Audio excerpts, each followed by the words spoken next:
18 kabanata. Nang mga sandaling iyon, lumapit kay Jesus ang mga alagad at nagtanong. Sino pong pinakadakila sa kaharian ng langit? Tumawag si Jesus ng isang bata, pinatayo sa harap nila at sinabi, Tandaan niyo ito, kapag hindi kayo nagbago at naging katulad ng mga bata, hindi kayo mabibilang sa mga pinaghaharian ng Diyos. Ang sino mang nagpapakababa na gaya ng batang ito, ay siyang pinakadakila sa mga pinaghaharian ng Diyos.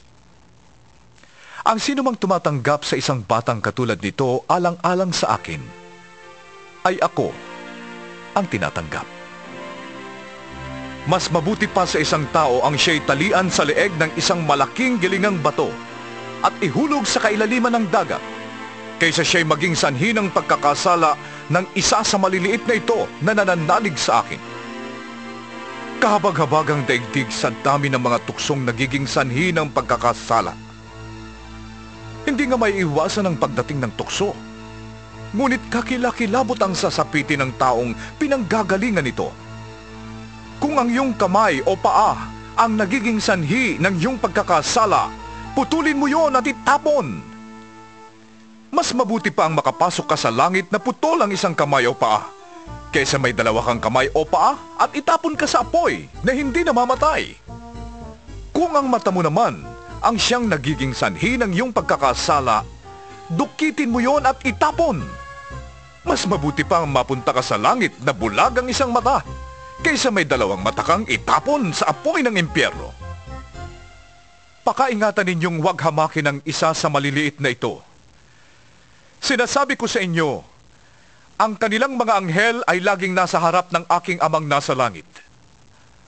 Ano sa akala ninyo ang gagawin ng isang taong may 100 tupa kung nawala ang isa sa mga yon? Hindi ba niya iiwan ang 99 sa bundok upang hanapin ang naligaw? Sinasabi ko sa inyo, kapag ito'y kanyang natagpuan, higit niyang ikinagagalak ang isang ito kaysa 99 na hindi naligaw. Gayon din naman, ayaw ng inyong amang nasa langit na mapahamak ang isa sa maliliit na ito.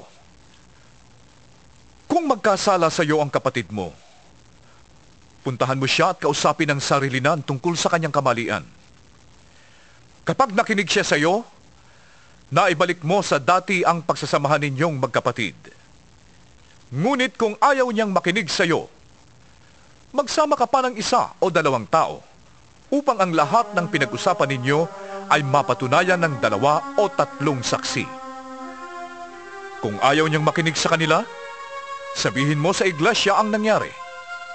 At kung ayaw pa rin niyang makinig sa iglesia, ituring mo siyang parang hentil o isang maniningil ng buwis. Sinasabi ko sa inyo, anumang ipagbawal ninyo sa lupa, ay ipagbabawal sa langit.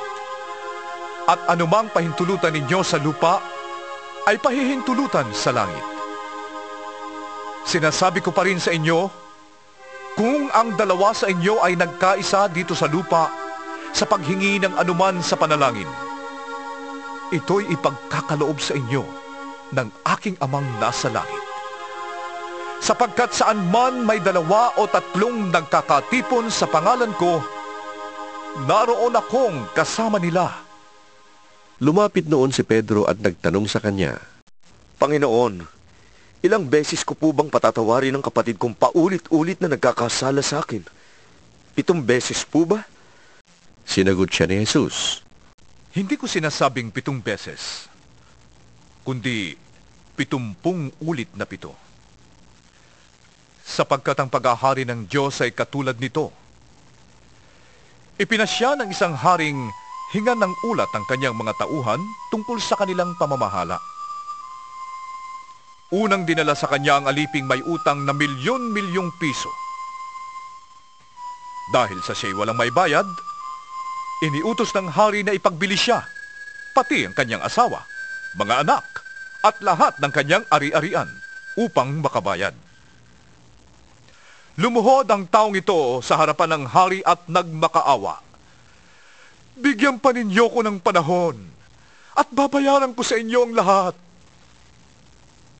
Naawa sa kanya ang hari.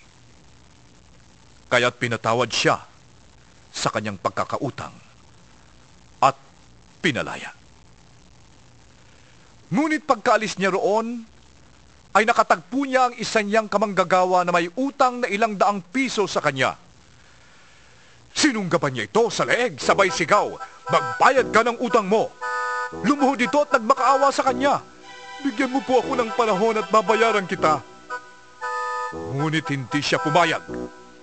Sa halip, ito'y ipinabilanggo niya hanggang sa makabayad.